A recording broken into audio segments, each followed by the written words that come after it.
Hello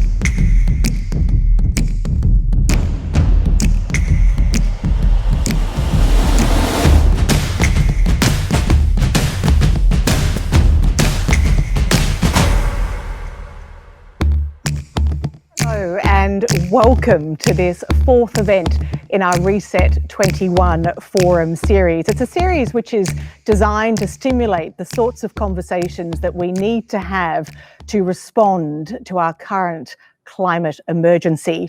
I'd like to start by acknowledging the people of the Woiwurrung and Boonwurrung language groups of the Eastern Kulin Nation and pay our respects to their elders, past, present and emerging. And a big welcome to all of you, wherever you might be tuning in from to this evening's discussion.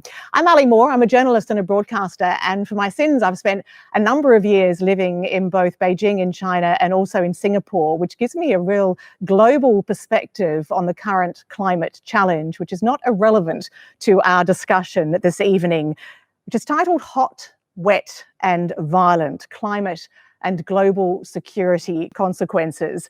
We'd like to thank our major partners for this series: the City of Melbourne, RMIT University, Breakthrough National Centre for Climate Restoration, the Safe Climate Fund, and our major venue partner, the Capitol Theatre, which is a carbon neutral theatre, and I'm sitting in it right now, along with a couple of our guests. It is a hybrid event this evening. We have two guests here in the Capitol Theatre, two joining us online, and of course you too can join the conversation online by asking your questions over slido.com. If you hop on to slido.com and you can submit your questions by signing into hashtag RESET21. You can also upvote questions if there's a question that you really like and put it at the top of the list. As you know, tonight's event is part of the National Sustainable Living Festival, which is on throughout February, and it also builds on last year's National Climate Emergency Summit.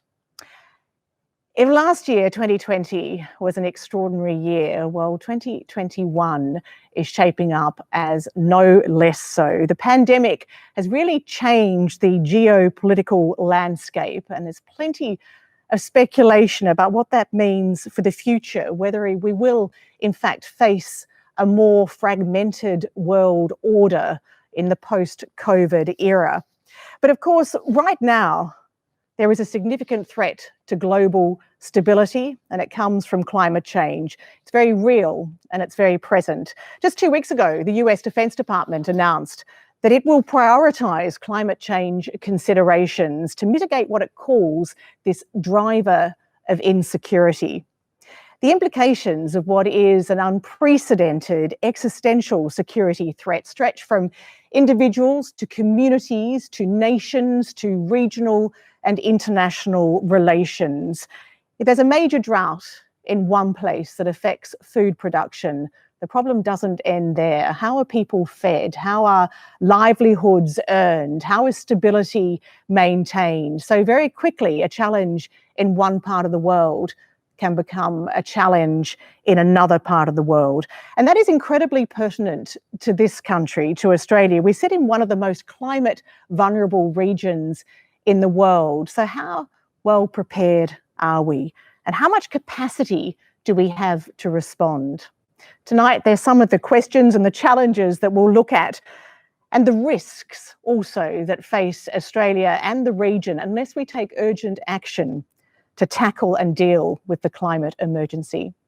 So to our speakers this evening, each will give a short address before we go to our panel discussion, but I'm going to introduce all of them to you before we get underway with our first presentation. Major General Munir Zaman, retired, joins us via Zoom from Bangladesh. He's the former military advisor to the President of Bangladesh, the current chairman of the Global Military Advisory Council on Climate Change, and he's worked extensively on the security implications of climate change. Joining us also via Zoom, but this time from Canberra, is Admiral Chris Barry, retired. Chris is a member also of the Global Military Advisory Council on Climate Change, and he was the chief of the Australian Defence Force from 1998 to 2002. Since then, he's worked on strategic leadership issues at Oxford University, the National Defence University in Washington, and also at the ANU. With me here, I'm very pleased to say, in the Capitol Theatre is Adjunct Professor Cheryl Durrant. Cheryl is a Fellow of the Institute for Integrated Economic Research Australia. She's recently retired after 30 years with the Australian Department of Defence, where she served as Director of Preparedness and Mobilisation. And it's very relevant that in this capacity, Cheryl led the climate risk scenario development for the Australian Interdepartmental Secretaries Group on Climate Risk. And last but certainly not least, we have also in the Capitol Theatre with us this evening, Major Michael Thomas, retired.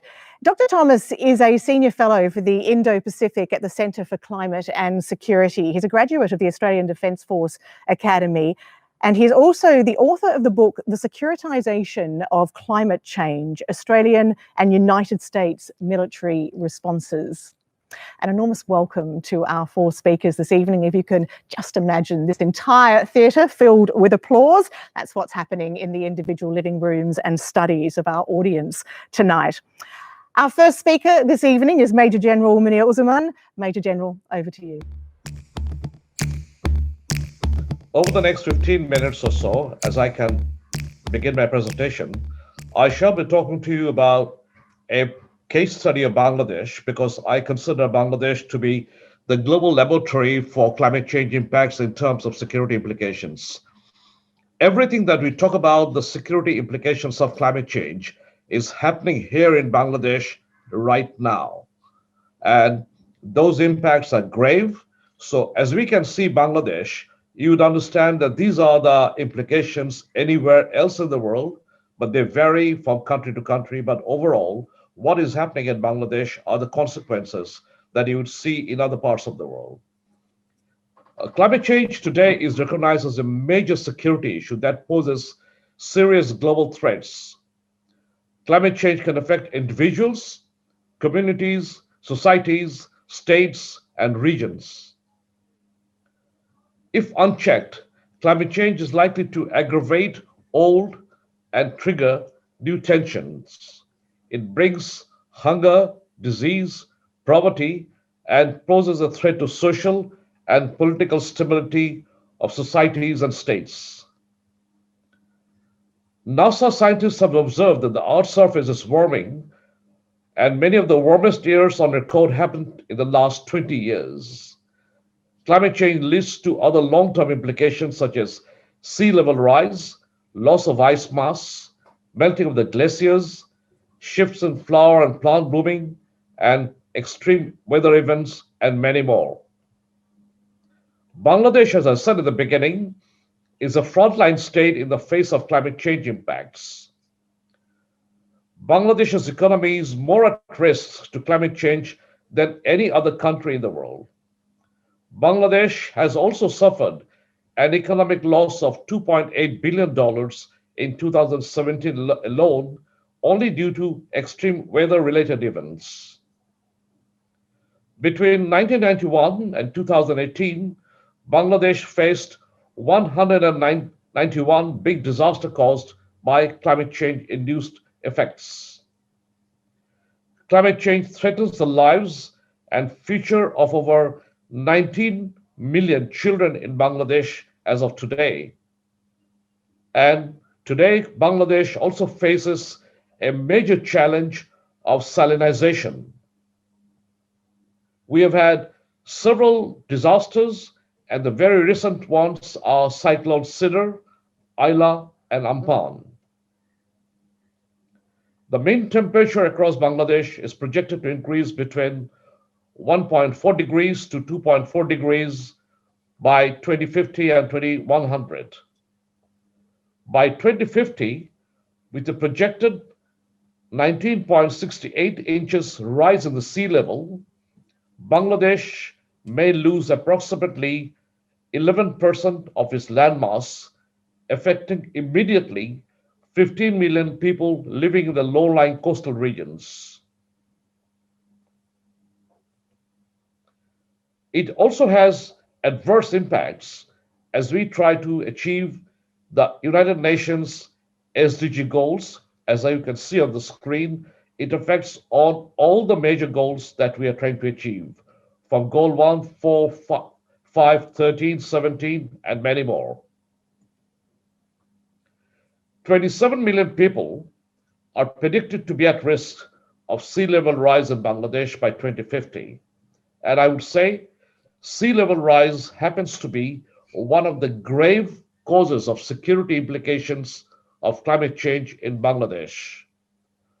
Coastal communities, islanders in Bangladesh have been realizing that sea level is increasing here, affecting their lives and livelihood in recurrent extreme climate events. Energy infrastructures all over the country are becoming extremely vulnerable to sea level rise. So, if you see on the table, it has all the difficulties that a country can face. We are only a meter above sea level, which makes Bangladesh extremely vulnerable. We are also an extremely densely populated country.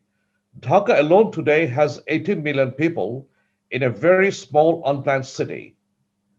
Scientists have predicted that 25% of Bangladesh's total landmass will be lost to the sea in the coming decades. And in a country where 50 million people live already under the poverty line, the problems can be aggravated many, many folds in the coming years. River erosion has become a major problem due to climate induced conditions, and approximately 10,000 hectares of land is lost to erosion every year. About a million people are directly affected by riverbank erosion every year. Displaced from their birthplaces, these people have to move to other places which are already very densely populated. By 2050, Bangladesh could see a very large population of anything between 25 to 30 million people displaced by sea level rise conditions. We are also very prone to natural calamities, which are being aggravated by the conditions of climate change, and cyclones and storm surges are common events in the coastal areas of Bangladesh that have devastating effects in an areas where 25% of the population reside. 4.5 million people live in coastal areas vulnerable to cyclones, and 3 million are at risk from drought in other areas. So we have a combination of flooding, disasters, and drought, all induced by climate change conditions. Climate change can also affect on the health condition and has an adverse impact on the health of the people. Climate change impacts on health in three major ways: creating conditions conducive to outbreaks of infectious disease, increasing the potential of transmission of vector borne diseases, and hindering the future control of diseases. Increased temperature may result in different types of complicacy of human health in Bangladesh. Conditions of drought are also increasing in some areas in Bangladesh due to the change in rainfall patterns as a result of climate change. Food becomes another major source of insecurity due to climate change induced conditions. According to 2020 Global Hunger Index, Bangladesh has been ranked as 75th out of 107 qualifying countries.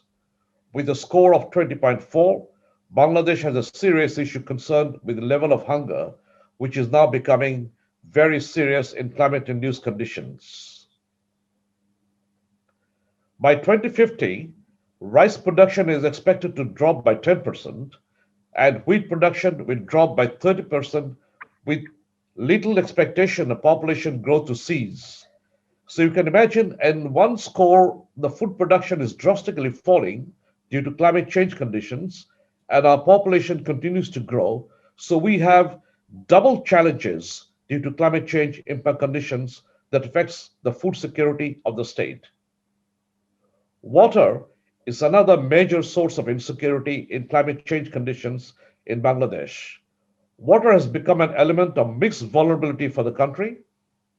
The region has more water when it does not need, and less water when the need is most acute. 2-degree temperature rise could melt half of the glaciers of Hindu Kush in the Himalayan region, meaning due to the uneven and rapid melting of the Himalayan glaciers, Bangladesh and the region is going to experience more severe flooding in the coming years and decade. And beyond that, the region and Bangladesh will go through a severe state of drought.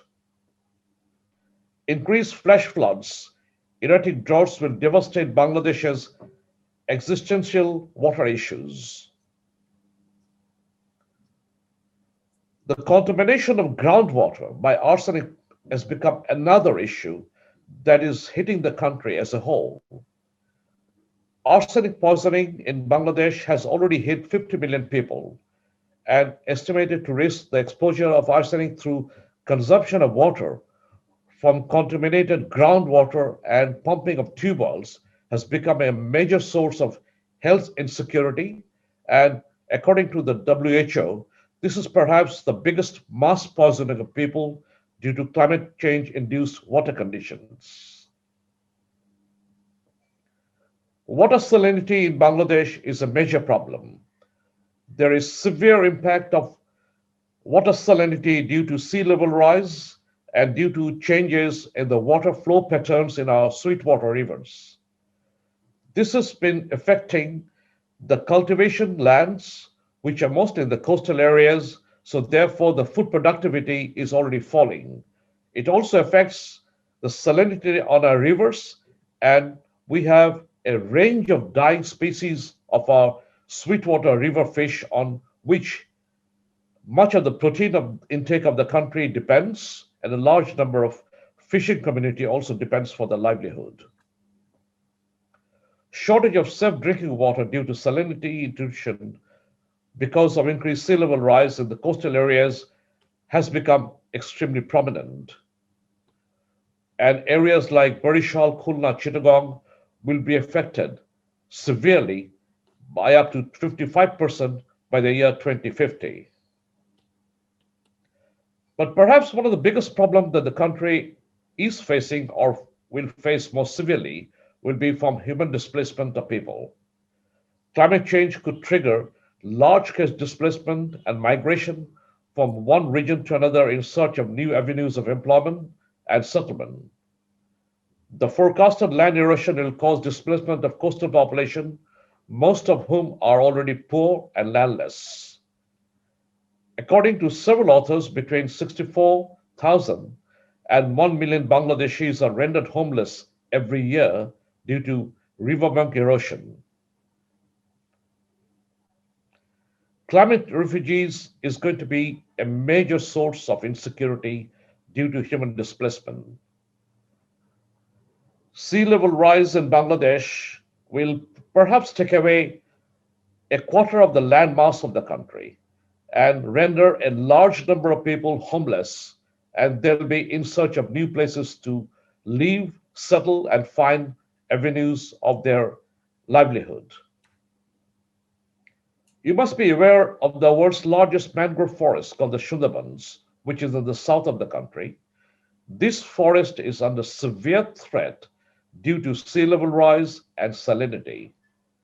And without going through the details in the slide, I would say in summation that the forest is dying right in front of our eyes.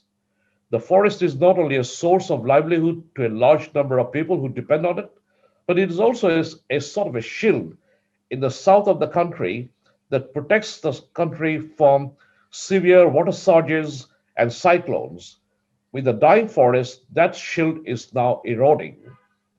With the erosion of the forest due to sea level rise and due to salinity, we're also losing a large number of species of fish and the very wide biodiversity that is housed in the forest. So the loss of the Sundarbans, the largest mangrove forest in the world, has a severe impact on the ecosystems of the country and the region. We have had some major cyclones in the last few years, and the impacts of Cyclone Isla is still being felt throughout the country. It has affected the livelihood of at least 4 million people. It has resulted in mass migration of people from within the country. To date, about 35% of the affected communities have permanently migrated towards northern and hilly regions of the state, with unable to go back to their homes till today. And similar stories also are affecting the impacts of Cyclone Sidr and the other cyclones that happened in the recent past. Bangladesh has got a fairly robust response mechanism in terms of planning. We've got a National Adaptation Program for Action, or NAPA. We've got also the Bangladesh Climate Change Strategy and Action Plan. We've got the Bangladesh Climate Change Trust, together with the Bangladesh Change Trust Fund. And we also got Climate Fiscal Framework. So in terms of working out papers and strategies, we've done very well. But unfortunately, that doesn't translate to implementation. We are way behind in implementing many of the strategies and the plans, primarily because of lack of funds. The country doesn't have sufficient fund of its own to implement the strategies to meet the challenges of climate change.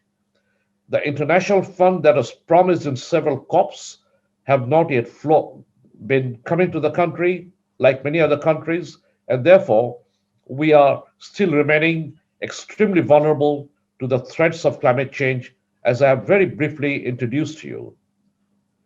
Let me just briefly touch on the points without explanation, how it also affects the region.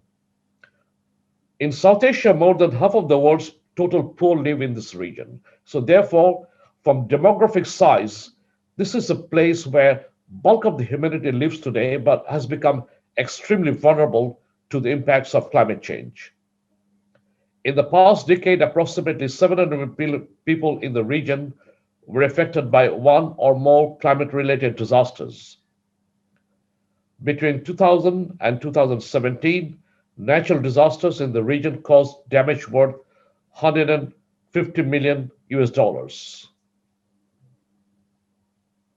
We also have severe problems of water security in South Asia, particularly because of the global warming that is changing the ice melt patterns in the Himalayan region, resulting in overdrawn of groundwater resources in the region and affecting the overall water security of the people of South Asia.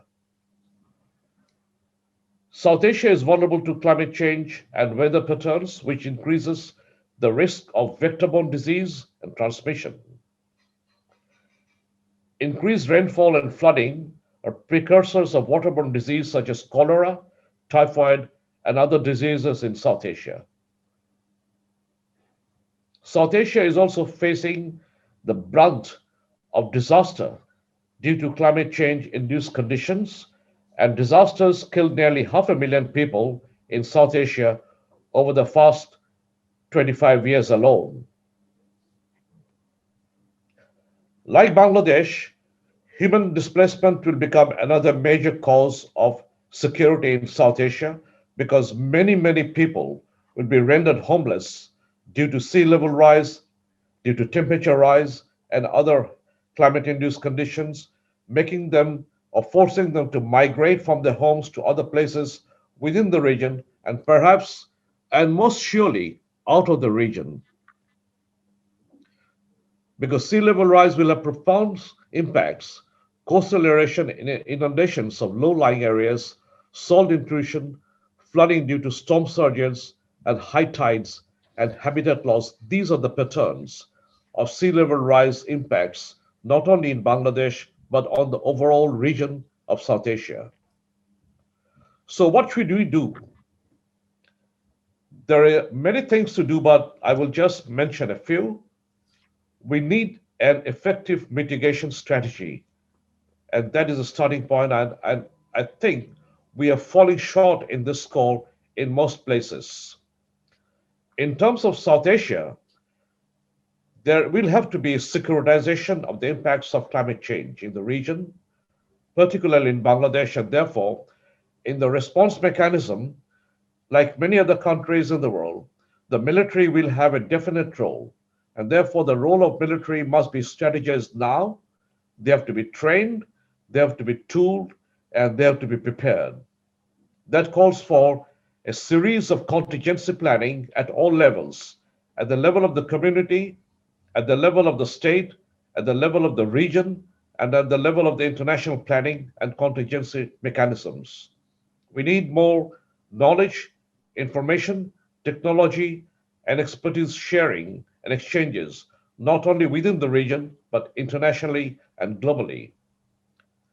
We all need to do a comprehensive adaptation strategy because some of the impacts, however we strategize to mitigate, are already here and they cannot be reversed.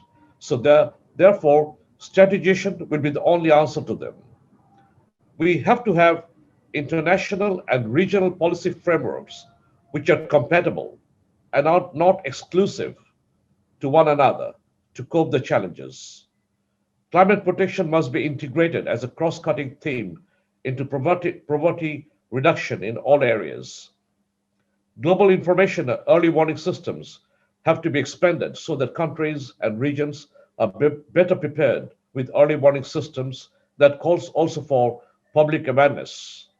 Overall, it will call for greater political will and cooperation at all levels, and certainly call for global consensus and global reaction to meet a challenge which is global, and it's a challenge of our civilization and a challenge of our humanity, and we have all got to act together. It is a climate emergency, and the time to act is now. I thank you all for your very patient hearing. It was a privilege for me to speak to you all today. Thank you to all our audience, and greetings to all of you from Bangladesh. Thank you. Munir, thank you so much for an incredibly detailed presentation. And I take your point, which we'll explore a little later, about the need for global action. But if I can just ask you very specifically about Bangladesh, because you are a former military advisor to the president, you talked about how strategies have not translated to action. But I wonder if it's just about money. You talked about a lack of funds, but even with funds, how much capacity is there in Bangladesh to plan for a better future, given the struggles that are faced every day just living? It is extremely difficult. Even with given the funds, Bangladesh will have to find it very difficult to implement the adaptation strategies because some of the impacts of climate change have now become irreversible. So the sea level rise will take away about 17 to 20%, 25% of Bangladeshi landmass, and that probably cannot be saved anymore. We have gone that past that point. So therefore, we've got to prepare for consequences. Bangladesh, as you know, is a country that is already struggling with many other challenges of poverty, challenges of overpopulation, challenges of hunger and feeding a large population.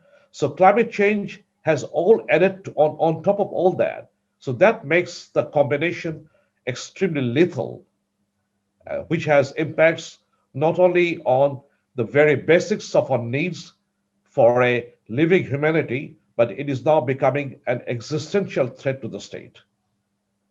Well, thank you, Munir. And as I said, we will continue that discussion, and particularly that point that the challenge that is facing Bangladesh is not just Bangladesh's problem. What faces Bangladesh faces also the rest of the world. Chris Barry joins us now, also via Zoom, but this time from Canberra. And just a reminder that Chris is also a member of the Global Military Advisory Council on Climate Change. Over to you, Chris. Okay, everybody. Can I say what a great pleasure it is to be on this broadcast with General Munir Rizalman, who has been the chair of the Global Military Advisory Council on Climate Change for quite a long time now. And I was utterly taken with his presentation in the sense that I cannot conceive that the challenges of dealing with the problem in Bangladesh can be solved in Bangladesh alone. And I guess that's just a shorthanded way of saying, you know what, global warming and climate change are going to affect us all. And all of us are going to experience the outcomes in different ways. But we're not going to be able to solve any of it by ourselves. And the truth is, unless we pull together, we're really not going to be able to deal effectively with all the future challenges we confront. I'm going to spend the next few minutes talking about a couple of perceptions that I've got before we lead into the more detailed look at Australia and solutions by former colleagues Cheryl and Michael. And I want to start by saying, firstly, that I've stopped talking about climate change as a standalone event. I now talk about global warming and climate change because actually the global warming component is essential to all the changes that we're dealing with, and it's not just about climate change. And I want to talk about the effects of global warming and climate change on Australia and the region. It's very timely, I think, right now to think about our world and how it has changed over the last 15 months or so. If anyone had said to us, there is an enormous summer of bushfires will hit the Australian mainland in a magnitude that we have never experienced before, we would have laughed at them. Now we know what it really feels like to be under attack by nature.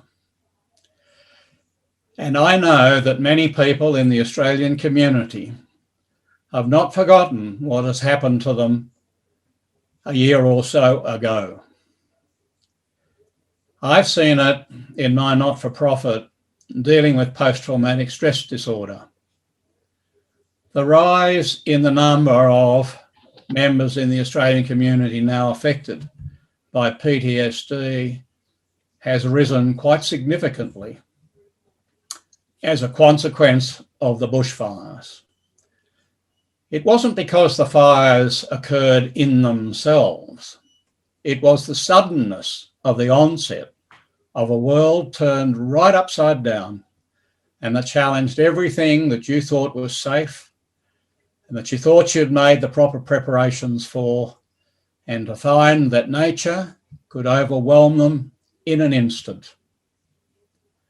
And I've heard the stories of people saying, when I saw that wall of fire advancing on my home and that eerie, loud noise that it created, I knew then that we were doomed.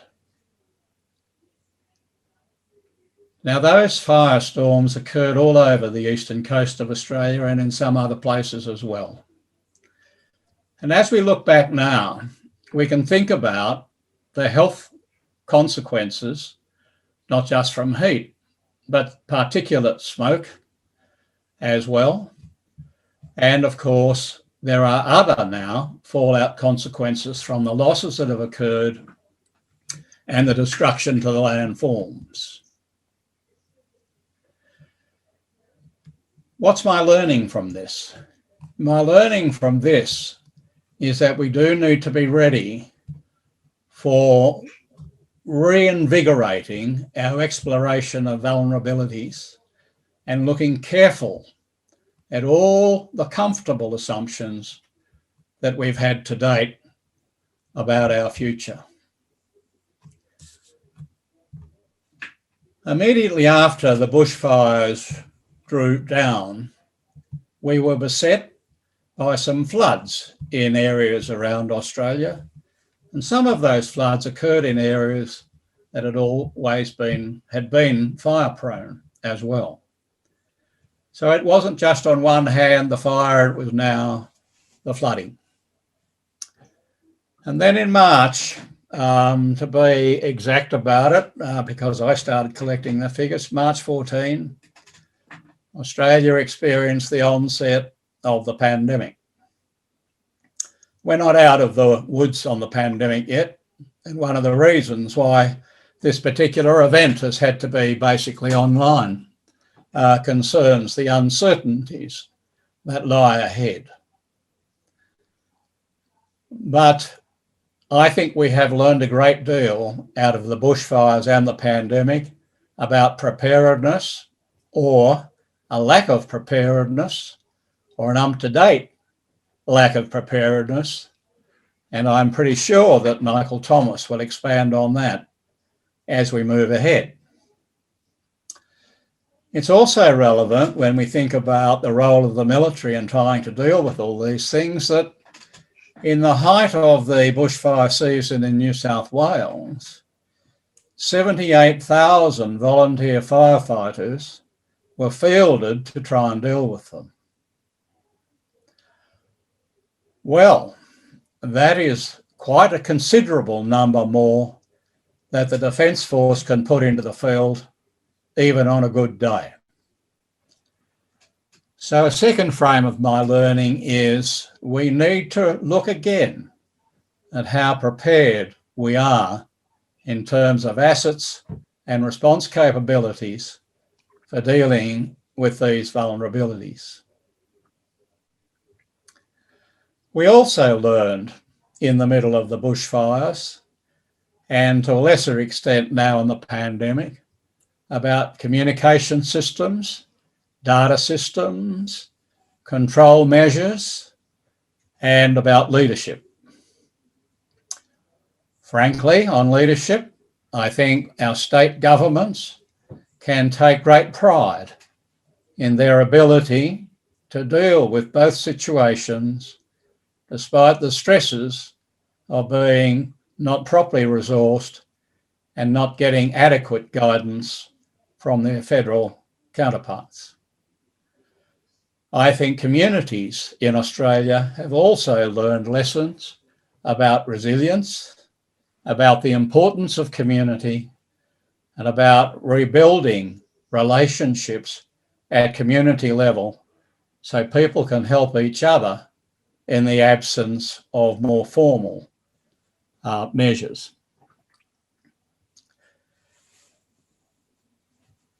It's interesting. Looking around our region and thinking about these issues, one thought that I've written down is that firstly, New Zealand seems to be doing better at relationships in parts of our region, and I'm thinking particularly of the Pacific Islands, than we do. Moreover, New Zealanders, because they live on the edge of the tectonic plate, seem to be much better and more aware of the possibility of disaster happening unexpectedly than we have been to date.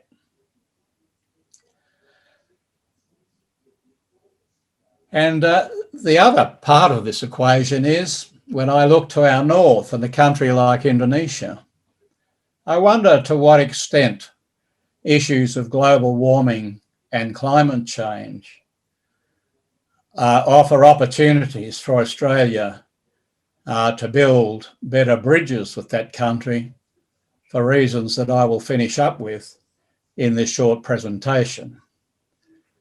To say nothing of the pandemic consequences being undergone there at the moment. Looking wider into our region, I take exactly all the points made by Muni in talking about Bangladesh and magnified in all the other countries of South Asia. I've had the privilege of being involved in workshops with professionals from that part of the world, looking at trying to solve their problems. But the truth is, the challenge of the problems is pretty much overwhelming in the absence of a collective planetary response.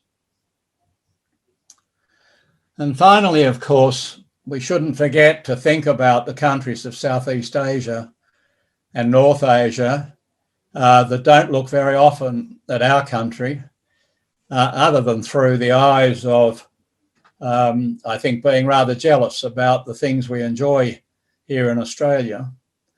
But all of us are going through the challenge of thinking about the new China. What does it really mean? What challenges does it present, even in the field of global warming and climate change? And what meaning is that going to have for the sorts of decisions we're going to need to make in the future? I want to finish up on a somber note. Anyway, I look at the magnitude of the problems we confront, whether it's in Australia, which is by many standards a very lucky country, especially compared to a country like Bangladesh. By 2050, the luxury of 25 million will have grown to about just over 40 million people, and we'll still have a population density of about 2 people per square kilometre. And if Mooney's 20 million people are looking for a new home, I can't help but think Australia is going to be mighty attractive. And secondly, we should never forget that there are many climate scientists who would argue that in terms of global warming consequences, Australia leads the pack.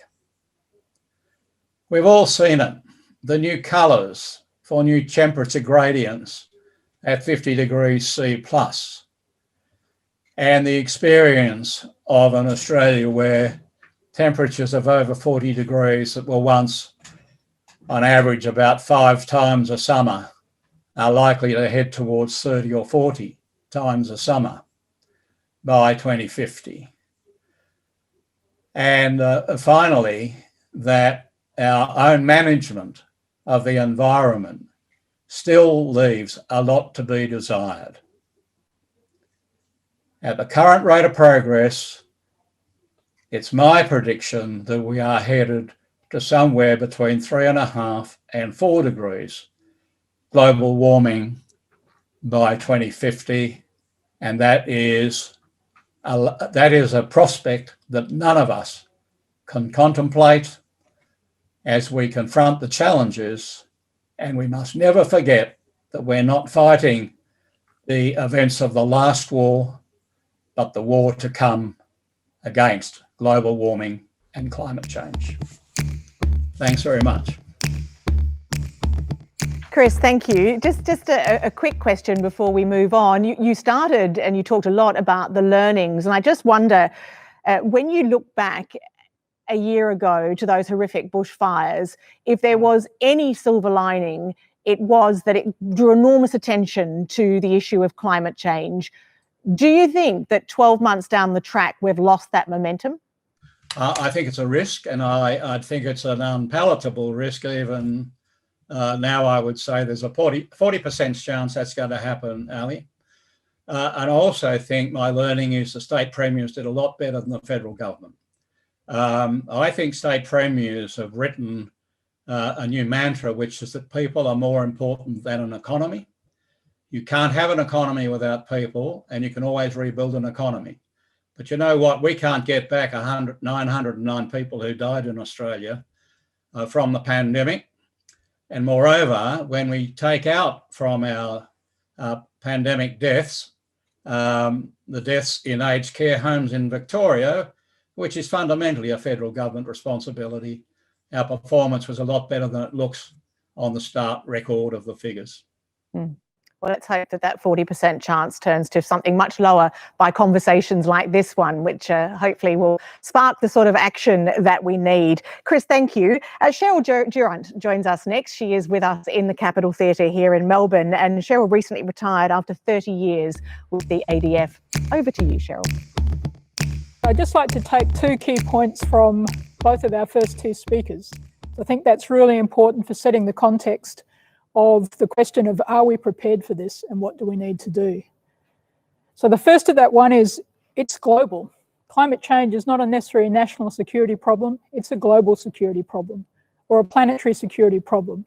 We've heard quite convincingly that this is more than just a military conflict issue. It's about food security, water security, agriculture, pretty much everything is bundled up in this climate change problem, so it's global.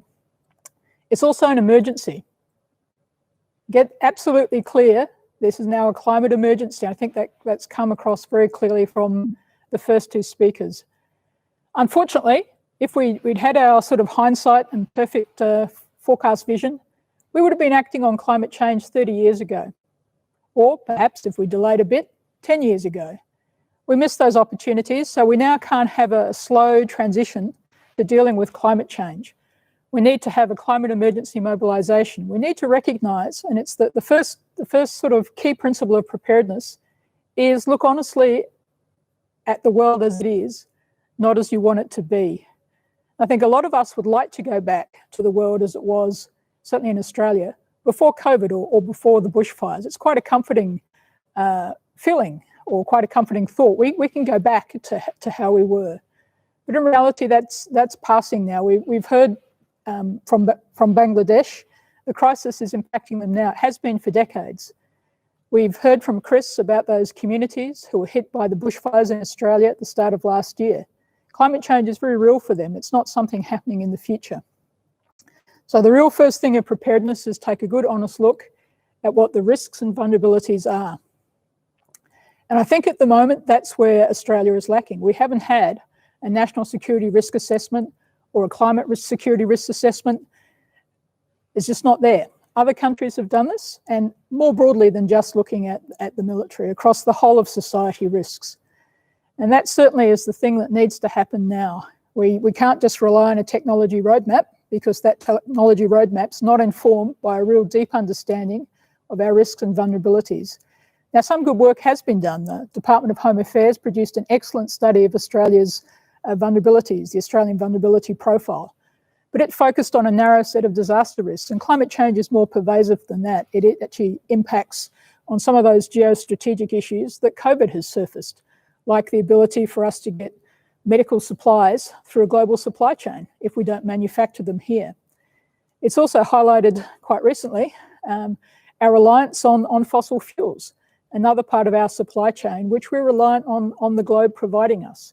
So as a country, we're in many ways very vulnerable to disruptions on a global scale. I'd like to just talk a little bit more about energy there, because if climate change is the problem, then energy change is the solution. And certainly Australia, this is where the opportunity is for Australia, and it's an amazing opportunity. If you look at the energy supply chain of fossil fuels, as we heard today, we don't have it. So even from a pragmatic security perspective, we're not prepared for major disruptions to international supply chains. And if you then think about our major defence equipment, it's all fossil fuel related. So if it's interrupted, we've now got a legacy defence force that can't really operate effectively in a world where fossil fuel is interrupted, or a world where fossil fuel is so on the nose with all the other countries that Australia's not invited to play. And yet there's opportunity here, because Australia sits on amazing renewable energy resources, not just in terms of wind and sun and wave, of which we've got plenty, but also in terms of the critical minerals of the renewable energy supply chain. Now, I was really quite encouraged I'm very rarely encouraged by government speeches, but I was encouraged to see in Scott Morrison's speech at the Press Club last week a mention that we needed to look down and understand the security supply chain and the critical supply chain for the minerals of renewable energy. So perhaps there's a little chink, there's a little wedge going there to take that opportunity. And also Australia has many businesses. I was speaking to a small energy company earlier this week that has actually got amazing technology that it's developed in support of mining, because our Northwestern and Northern Territory mines are often off-grid. So amazing energy systems, smart, renewable, ready to there. And think about how we address some of those problems in Bangladesh or in Indonesia, which Chris and Mooney have posed. What would a security benefit of an Australian company heading out overseas and being able to supply resilient renewable energy to that country do? It's a win-win-win. It's a win for our business, it's a win for our international standing, and it's a win for reducing carbon emissions, which needs to happen to stay under that emergency footing. And from a defence perspective too, as we've been going through an energy transition, we're also going through a transition in the capabilities that defence needs to win wars, should the worst come to the worst, which hopefully won't. So we've seen a transition from World War I, a war of coal, World War II, a war of fossil fuels. As we look out into the future, there are several new domains emerging which are absolutely critical from a security perspective. One is space, because pretty much all of our communication systems rely in some way, shape or form on space. And space is not necessarily something that needs refined fuel products. Space is an area where solar power, hydrogen fuel cells can have a big role to play. So again, in the new security world, we're no longer necessarily concerned with the importance of oil refineries in Romania, but we also need to understand how space will impact upon security and cyberspace. Information centres, again, they don't run on diesel fuel, they run on power. So again, I think there's a whole lack of realisation in our security thinking, both domestically and globally, about the role of a world which has access to renewables and ensuring that in sort of responding to the climate crisis, we don't get sucked into the same geopolitics we see now, where countries with the fossil fuels have a certain amount of clout globally. So we have a chance to reshape the world in a way we might like to reshape the world. And for those of you who are grey-haired, perhaps like many of us, I can remember a time where Australia was a leader internationally. It was a leader in some of the early UN initiatives. It's been a leader before internationally. And yet I see when I look around now on climate change, Australia's not a leader. It's largely viewed as a blocker. There's no reason why it can't be a leader. Our businesses are leaders. We see initiatives in both Western Australia and in the Northern Territory of exporting renewable powers into the region that we're worried about the stability for. So I think I'm just going to conclude there, because there's a lot more I could go into. But in terms of preparedness, it's really about understanding the world, not as we want it to be, but as it is, acting with urgency and addressing the energy problem. If I can ask you a quick question, because you made some really interesting links there, and I wonder, do you think that part of the big problem is that we don't actually make those links? So at the moment, there's a story around the closure of the Altona refinery in Victoria, which is being very much played as a, gosh, we won't be able to get petrol in our cars, not a sort of discussion about broader energy security, the thought that, yes, we can't then fund our defence forces, which then means they can't help. Like, we don't go from A to B to C to D and follow the logical progression. I think that's an excellent point, Ali. In fact, I was almost saying, instead of sort of having a title, Expect the Unexpected, we need a slogan, sort of Connect the Unconnected.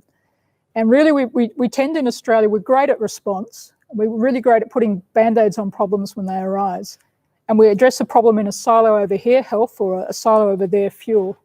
Modern global society is inherently very interconnected, and we need systems approaches. And the Home Affairs work on vulnerability did take a systems approach. So we're starting to do this work.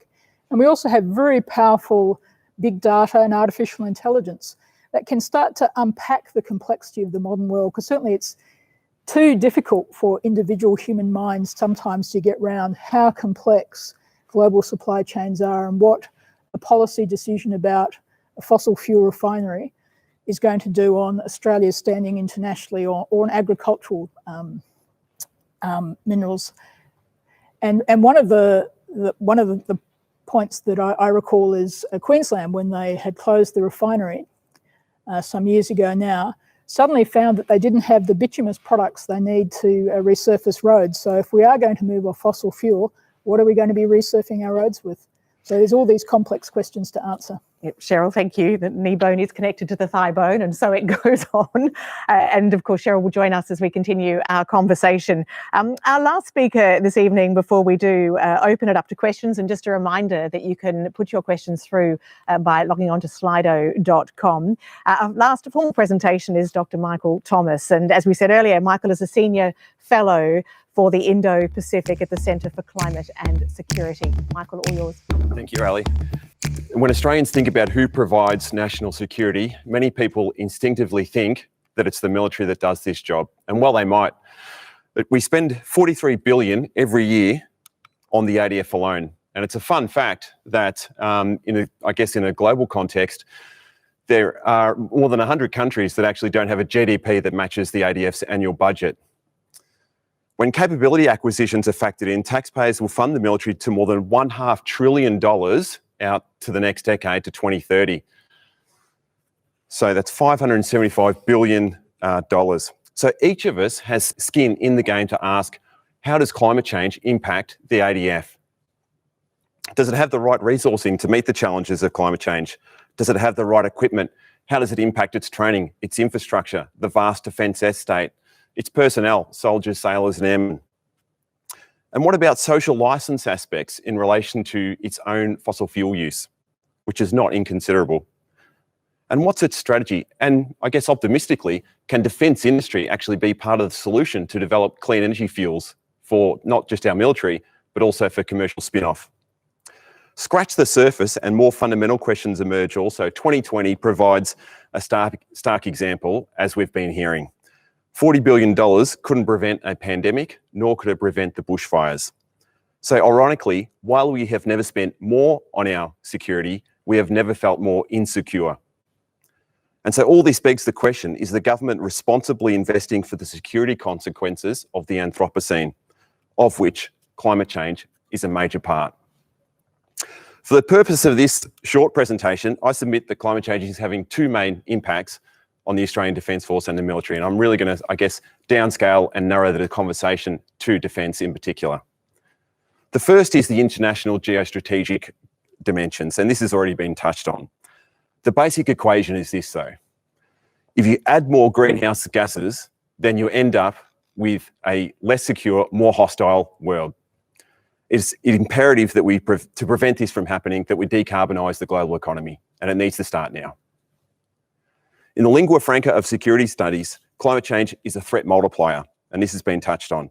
And this is to say that climate change may not directly cause war or conflict, but that it can exacerbate existing tensions and pressures such that they become worse and spill over into violence. And sadly, Syria in 2011 is demonstrably a sad case study of what can happen in that situation. Arguably, climate change is increasing the likelihood also that the future will become more violent. More violence between farmers, tribes, communities, groups and states as regional climate changes drive increasing competition over scarce resources, and food and water are central to this. And as has been touched on, poor nations unable to adapt will suffer disproportionately. More apparent, however, of course, is the impacts of extreme weather. And we live in what has been termed disaster alley. More cyclones, floods, droughts, wildfires. And when our Pacific Island friends look at Australia, climate change is central to their very survival. It is their #1 security concern.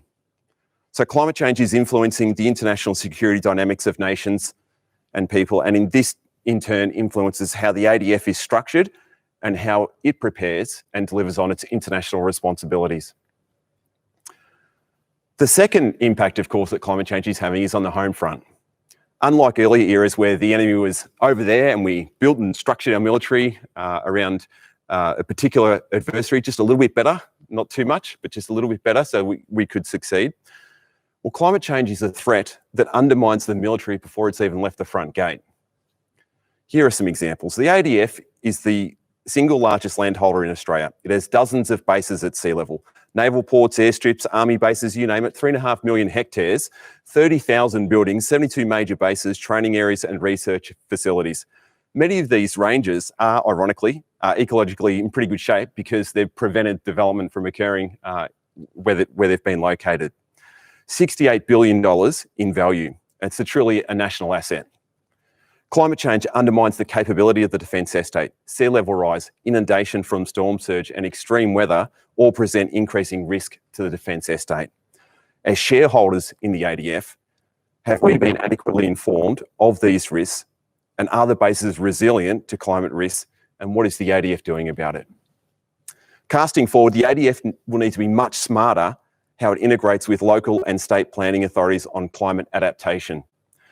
I've seen some examples where local climate adaptation planning literally stops at the defence base because of the administrative and cultural gulf between local government planning authorities, state government planning authorities, and federal agencies.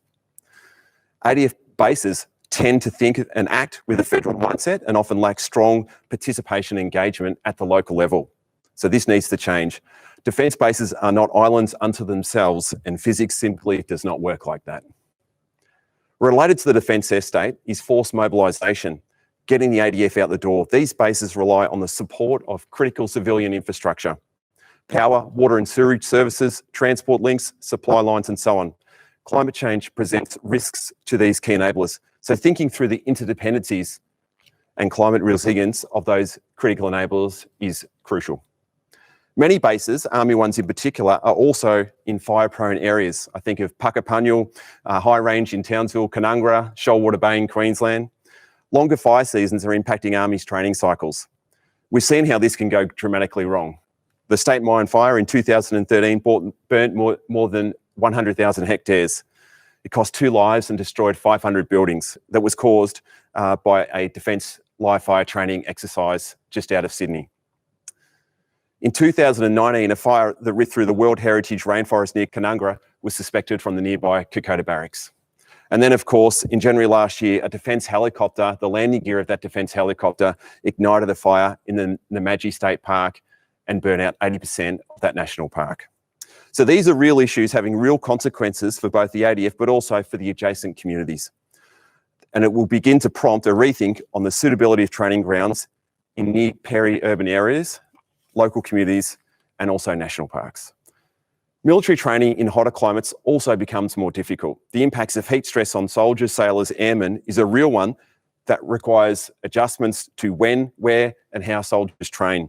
So, these are going to be basic things like low carriage, rest rates, and so on.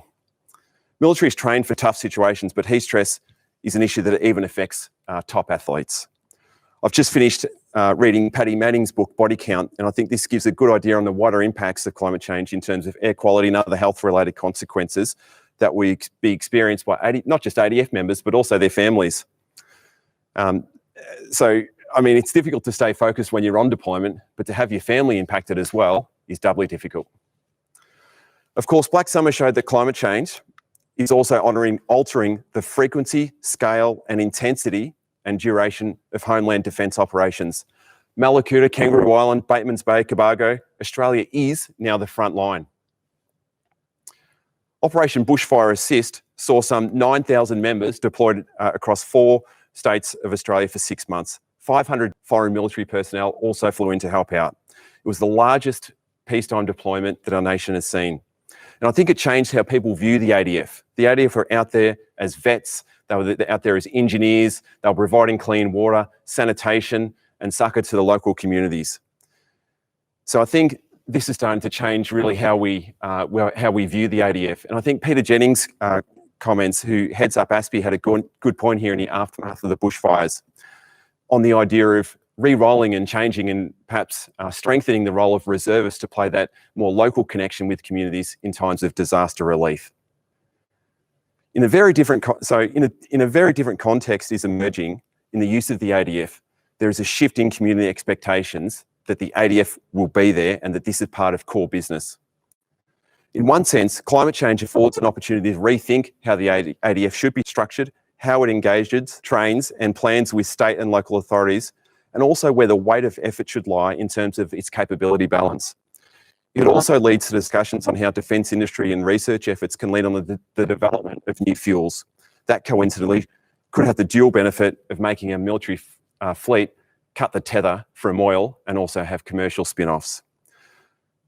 While there are important lessons from all of this, I think, to be frank, we shouldn't be talking about how our military should be restructured or how we can better use it. We should really be talking about how we can decarbonise the economy and make it a much more safe operating environment for everyone. So this should be a wake-up call.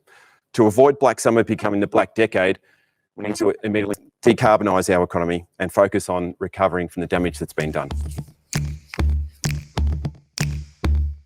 Given that it's not, as you say, it's not about defence, and defence is certainly not there to provide the solution, but given that they have been so much at the front line, and as we see all over the world, they see the risks. They are the first ones called to the cyclone in Fiji or the bushfires in Australia.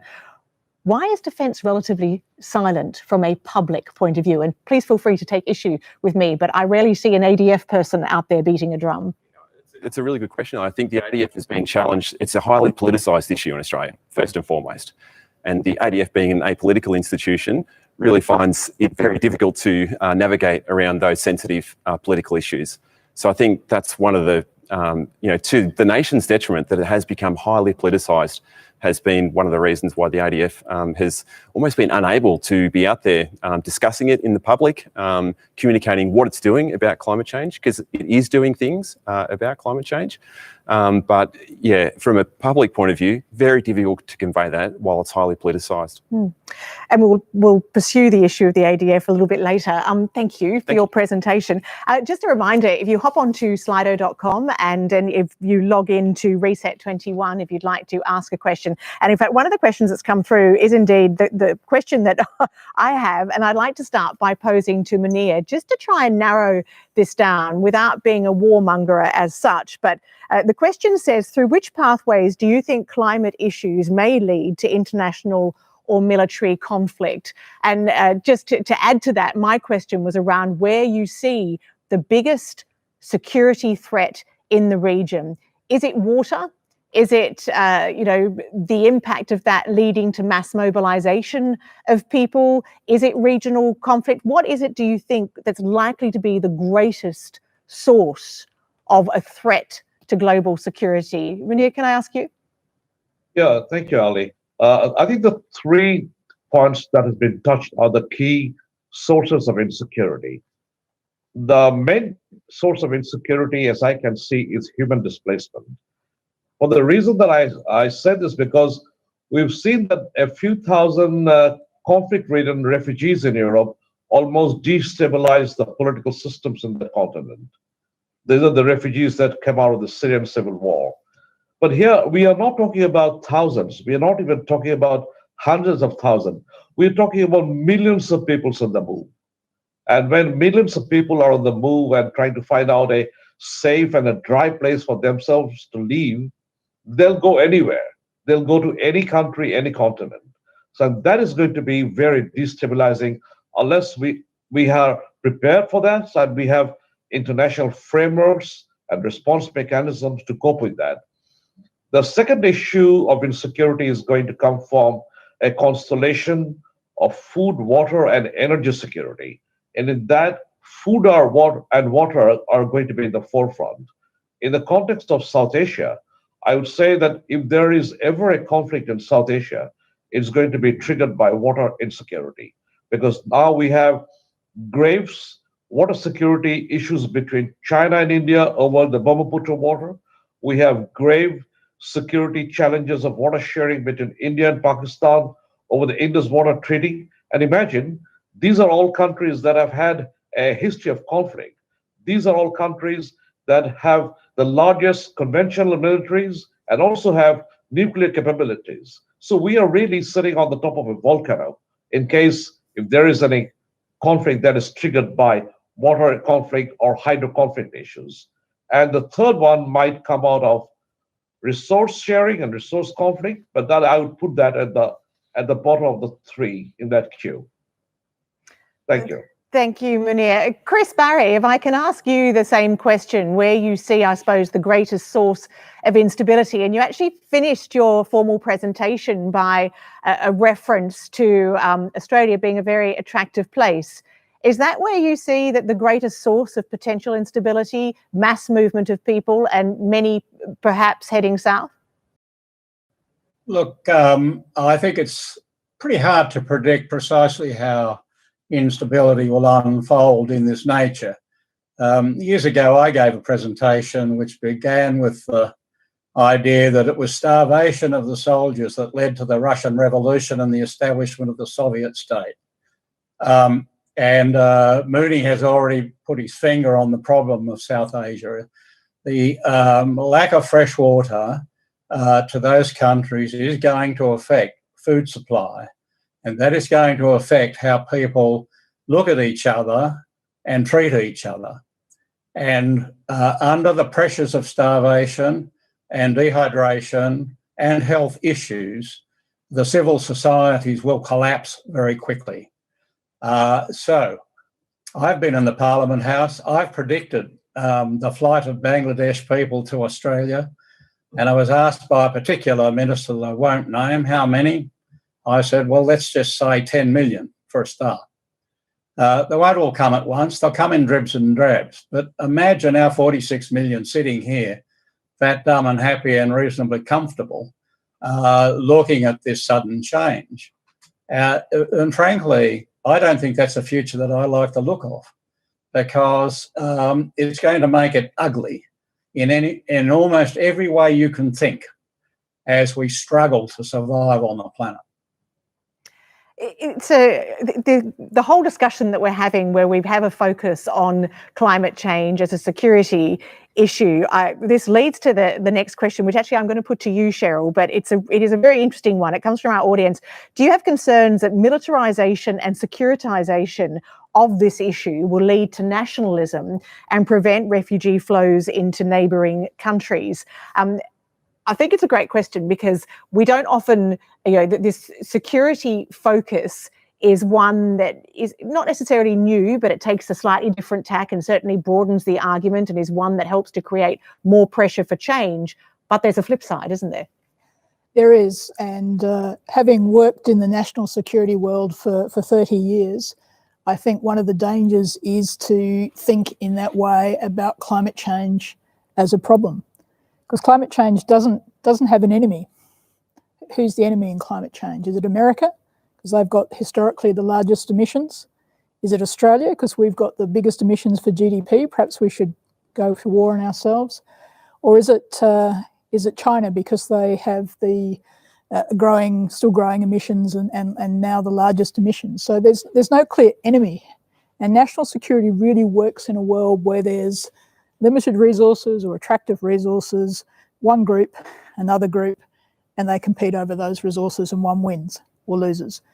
And that approach is not going to solve a global problem. So I actually agree with the premise of the question. I think there is a lot of danger about national security, and it's certainly, I've been discouraged in the post-COVID world by seeing increasing nationalism. And there's some hope coming out of America, and there's still hope coming out of Europe, but it also needs those, Chris described us as fat, dumb and happy. I'd probably qualify for one of those. But also needs an acceptance that some of us have to relinquish what we've had. We can't actually all have necessarily everything we've had before. And that's just too at the moment, it's too high a carbon budget. So there needs to be an acceptance that in order for the best chance for the planet, some countries with substantial capabilities may just have to give up a little bit more in order that other countries can have that transition. Otherwise, those 2 million people are coming for us, or those 10 million people are coming for us. So, Michael, I wonder whether you agree with Cheryl, but also how do we walk that line then between, on the one hand, pointing out that it is an existential security risk, and we have to understand that that helps to drive decision making, but on the other hand, please don't shut your borders and please don't act in, as a nationalist government as opposed to a global government? That's a really great question, a real challenge. There are pros and cons. On the positive side, on the one hand, it's the engagement of the military in the national conversation is an opportunity to reach into new audiences that otherwise, do not listen to or have not listened to what some of the core issues are in relation to climate change. So there is that opportunity for change, as you say, to generate change and to mobilise public opinion around the need to do it. And that's what I mentioned in my brief presentation there. We don't want to be having this conversation. In fact, it would be great if we weren't actually sitting and having this conversation. And it should be a wake-up call to head down. And I think the question is really pertinent, because that's the risk. This is a risk that if we go down this path, it creates these dystopian worlds that we just don't want to end up in. And so I suppose raising the conversation around the security issues of climate change, which, as you pointed out earlier, hasn't been a part of the national discussion really until we see it, until we feel it, until we live it. We are now the front line. And so this should be a wake-up call for everyone, particularly governments, to start taking action on it. I think that's a good point, Michael. Imagine what the questions ought to be going forward to the next conference of the parties in Glasgow as we confront the next federal election sometime in the next 9 months to a year. I mean, what would we expect our government to go to Glasgow with to satisfy a return to some sort of Australian leadership in the field? And Chris, you talked about Australian leadership, but Munir, if I can ask you about regional leadership and this question of on the one hand, recognising climate change as a security risk, and on the other hand, not wanting to turn governments to become too nationalistic. If you look at the region, I mean, look at what's happening in Myanmar at the moment. Look what's happened in other countries. Where do you see that line between recognising the risk but not trying to get borders shut? Only we are all in a state of denial. We know the problem is there, we know the problem is coming, but yet we are putting our heads in the sand. All our countries are becoming super nationalists. And the COVID has also shown us that we are even prepared to play nationalism with our lives and with our vaccines. Just imagine that there is recognition of all categories of refugees in the world, but there is no category of environmental refugee or a climate refugee. So we don't even recognize the problem in legal terms. So therefore, we have not addressed the issue at all. All I'm trying to say is that this is a wave and a tsunami that is coming. It is always better to be prepared for it so that we have some semblance of international governance structures in place so that we can regulate the tsunami or regulate the waves that are coming. But at the very moment, we are all in a state of denial. At the regional level, you can even imagine that the border between Bangladesh and India has been unilaterally fenced by India. Perhaps with the hope that someday this will prevent movement of climate refugees or people moving out of Bangladesh. But I can assure you that when people want to find a safer ground to survive, they'll go anywhere. Not only within the region, but anywhere else in the world. Therefore, it is best to cope the problem as an international community, not narrowly thinking about the small area, because climate change does not recognize international borders, unfortunately. We have boxed ourselves in the Westphalian system so rigidly that it is not compatible with the challenges of climate change. We've got to rethink, we've got to think out of the box to find a solution to this. And do you think, Munir, that if you look at the experiences of the COVID crisis, of the pandemic in the region, how do you think that informs the geopolitical changes that might happen? And I know Michael was making the point earlier about some of the changes. I mean, it did seem at the outset of the pandemic that we were seeing a huge withdrawal to nationalism, people protecting their personal protective equipment, people not wanting to share. But that seems to have improved as resources have improved. How do you think that the experience of the pandemic will inform the geopolitics of climate change? I don't think we see any positive outcome out of the pandemic behavior or the post-pandemic behavior. Because if you look at the way the nations are behaving in hoarding, in finding narrow ways of only looking after themselves with vaccines, in no way says that we have found that this is a global problem. Like the pandemic is a global problem and we're addressing exactly the wrong way. Exactly the same way that we are trying to address the impacts of climate change. Let me just briefly share with you an experience of a war game that was hosted by the British government, played out in different capitals, of which I was a part. In that, the mass movement of people, the reaction from the players in the war game who were playing different nations was that there were even people to carry out what they said controlled genocide to stop movement of people. But that is the wrong way of approaching a global problem. Our speakers today very rightly said that this is a global problem, has to be solved globally. No single country or no single region can alone solve the problem unless we have done some together, because the nature of the problem is not country specific, not even a region specific problem. I've been in conferences with some historians before who were very clear to point out that the large-scale climate changes have taken place historically in the universe, but we never faced a problem at that time because then people and resources could move freely amongst the countries and the borders. The problem is more acute now because we are very, very rigid on our Westphalian border and the state system. And that is in conflict with the nature of the crisis. Chris, Barry, do you agree with that assessment?